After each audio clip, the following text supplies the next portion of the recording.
Hello, welcome once again to Lehto's Law. I'm Steve Lehto. People ask me all the time about wacky laws being passed, and they do pass wacky laws from time to time, and occasionally I mention that on this show.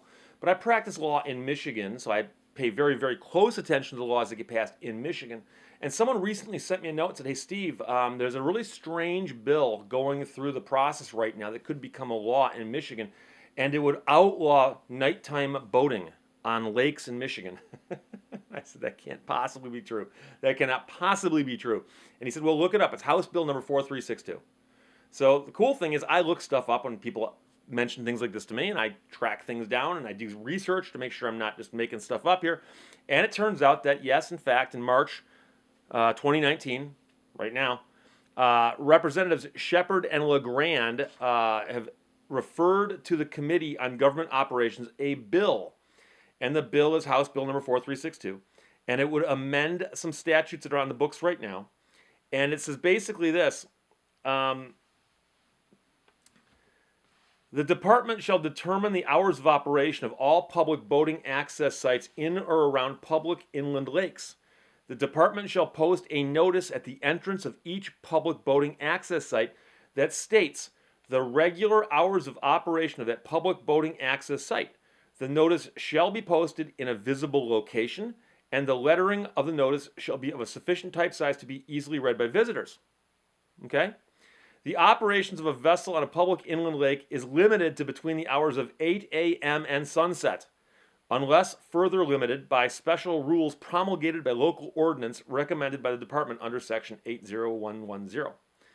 So let's break this down. The other stuff about font size is irrelevant. We don't care. Operation of a vessel on a public inland lake is limited to between the hours of 8 a.m. and sunset, unless further limited by special rules. So there could be a local ordinance making it even more cumbersome and burdensome, but at the very least, you can only boat between 8 a.m. and sunset on an inland lake in Michigan if this bill passes. People with boats right now are punching things, okay? But don't punch me. I'm not for this. And so I had a couple people send this to me and say, Steve, were you aware of this? And I saw some Facebook memes going up, and it's crazy because I've got a boat, I've got a canoe, but I don't canoe at night. But if you have a boat and it's got lights on it and you follow the laws, you're allowed to boat at night in Michigan on inland lakes. A lot of people do. And for instance, you get in your boat at sunset and you go out and watch the sunset from a boat. Or there are places that have fireworks that are very, very visible from a boat. So you go out and get in your boat, you go down, you watch the fireworks, you come back. That's boating at night. So if this law got passed, which it hasn't yet, if this law got passed, it would be illegal to boat except from 8 a.m. to sunset. By the way, the sun comes up before 8 a.m., still can't boat. You got to wait till 8 a.m. So, as you might imagine, there was an uproar. I mentioned that there are Facebook memes going around, and I had people actually contact me and Steve, this can't be real. Somebody's misunderstanding this. So, like I said, I went and read the language, and I read it several times, and you'll notice that it's just one sentence. One sentence. Operation of a vessel on a public inland lake is limited to between the hours of 8 a.m. and sunset, unless further limited, blah, blah, blah. One sentence. That's all this bill really does is one sentence. Okay? So, as you might imagine, there's also groups out there that represent people who like to boat or use the lakes. So this is from the Michigan United Conservation Clubs. An current bill to restrict boating practices likely to change. So the uproar was so sudden and so vociferous that they are now looking at that one bad sentence in that short bill. And on March 13th, House Bill 4362 was introduced by Representative Jason Shepard of Temperance, Michigan. The bill was referred to the House Government Operations Committee, which he chairs, and has not had a hearing as of yet. As introduced, the bill would limit the operation of a vessel in public inland waters between the hours of sunset and 8 a.m. MUCC has been and will remain in contact with Representative Shepard's office. His staff has indicated that his intent is not to impact hunters and anglers. And then he issued a written statement. I recently introduced legislation that has caused some concern among the boating and fishing communities. I would like to clarify my intent for House Bill 4362. I understand politicians speak like politicians.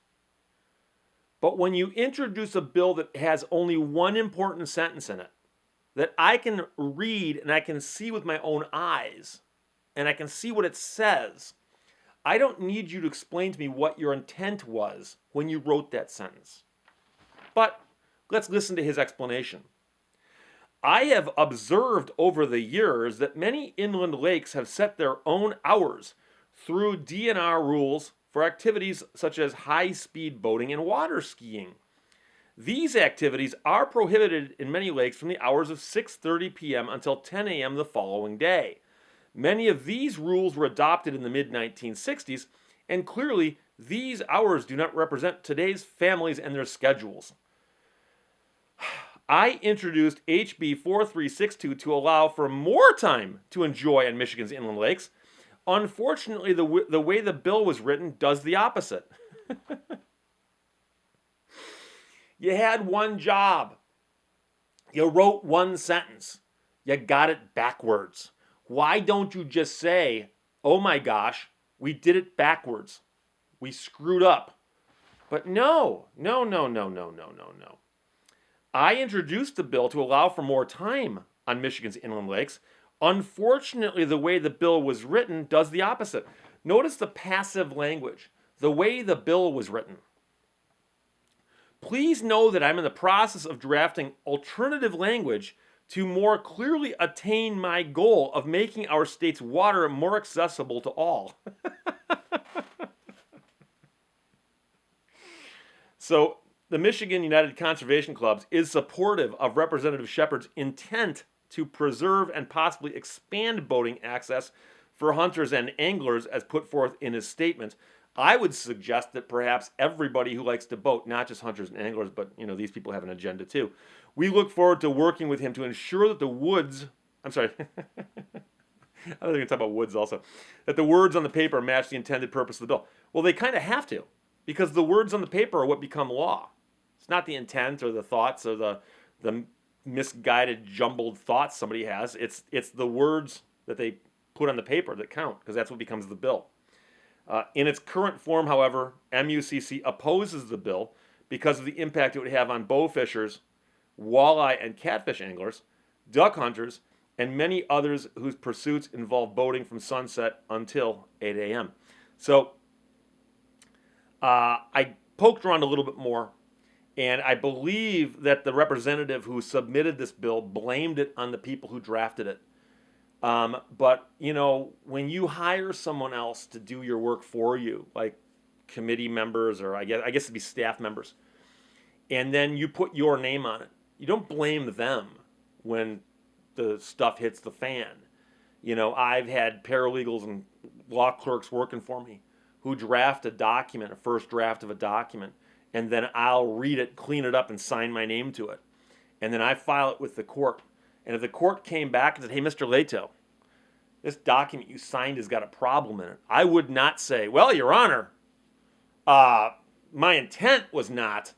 Perhaps I should explain my intent about these words on the paper because the words on the paper didn't match my intent. The judge would just go, shut up. Shut up. Your name is on it. It's yours. Own it. So, as proposed right now, House Bill 4362 would prohibit you from boating in Michigan from sunset until 6 a.m., 8 a.m. You could not boat. You could not boat for any purpose on an inland lake from sunset till 8 a.m. Whether that's what he intended or not, who knows? Who cares? It's stupid the way it's drafted, okay? And if he didn't mean to draft it that way, maybe he should have read it before he submitted it to the committee because, as I pointed out, it's only one sentence. He only had to read one sentence. So it looks complicated when you realize, hey, that's almost 2 pages. But you have to look at how they draft bills in Michigan and realize that these words, all of these words, only equal 1 page of text. And this is definitional, definitional, definitional. This is about the font size. There's one sentence here. One sentence. All he had to do was read one sentence. And by the way, notice I didn't say he didn't have to write the one sentence. He could have let someone else draft the sentence for him. I understand that a sentence is filled up with words, and if there's a lot of words in a sentence can be very complicated. I've seen some sentences that are very long. They take a while to understand, and you've got to read it over and over and over again to get the full meaning of the sentence. So perhaps when the legislator had someone else draft a sentence for him, and he looked at it and noticed it said, operation of a vessel in a public inland lake is limited between the hours of 8 a.m. and sunset. That's very confusing and confounding. If he didn't understand the only sentence that mattered in his bill, maybe he should have gone and found an adult to read it to him, or hired an attorney to read it to him, or to ask one of his fellow legislators, maybe somebody with a little more time in the building, and say, could you read the sentence? It confuses me and confounds me. I'm not sure what it says. I guess a better question is, should a legislator be submitting legislation that he doesn't understand? Because he drafted it. Because although bills do eventually become laws, and a law that becomes the law of the state or the nation, the law is on the law books. It doesn't have an author in that sense because it's been passed in the process and all that stuff. But if you're the one who drafts the bill, and those are your words on paper, and you don't understand them, that's a problem. And if you do understand them, it's a problem. There's a massive, massive disconnect here. So as it stands right now, there's a really, really stupid bill in Lansing that's in a committee someplace. It looks like it might get fixed. But I can't imagine that's going to fix the real problem here. So I'll follow this as it progresses. We'll see what happens. Questions or comments, put them below. Talk to you later. Bye-bye.